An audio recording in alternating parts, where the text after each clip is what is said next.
Chief Secretary Farley Augustine states that a WhatsApp message between former Prime Minister Dr. Keith Rowley and former Finance Minister Colin Imbert does not constitute evidence that two Prados were involved on a bill for expenses related to the 2024 Gulf Stream oil spill. Dr. Rowley made the allegation over the weekend and later claimed his proof was a message from the then Finance Minister. Augustine addressed the issue at a TPP meeting in Castara last night, and reporter Candice Jackson has more details. Former Prime Minister Dr. Keith Rowley claimed that a WhatsApp message between him and former Finance Minister Colin Imbert serves as proof that the THA placed an order for two Prados while submitting expenses related to the oil spill. In response, Chief Secretary Farley Augustine said he was disappointed by the allegation. And Mr. Ex-Prime Minister, if the WhatsApp message come from me, you could have accepted it. If the WhatsApp message come from the Secretary of Finance, you could accept it. But you ain't see like Colin Imbert setting you up because you bust your throat and put a next man to be Prime Minister.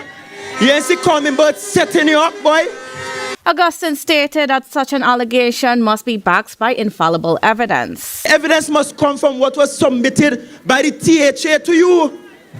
You let Colin Imbert set you up. You're too big for that, Mr. Ex-Prime Minister. The Chief Secretary denied that the THA ever made such an order. Not a single Prado request was made for the oil spill.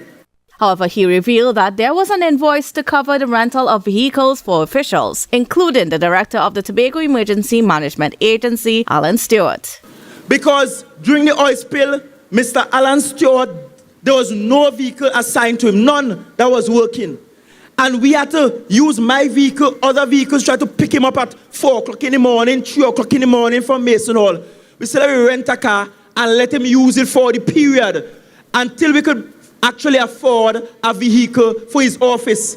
Requests were also made to cover transportation costs for international agents and volunteers who assisted with the cleanup efforts of the oil spill. Meanwhile, Finance Secretary Petal Ann Roberts said she never expected Dr. Rowley to make such a false accusation. And I take this one to heart because I cannot understand how a leader of a country for so many years, so can you imagine how much other lies he would have told over his tenure?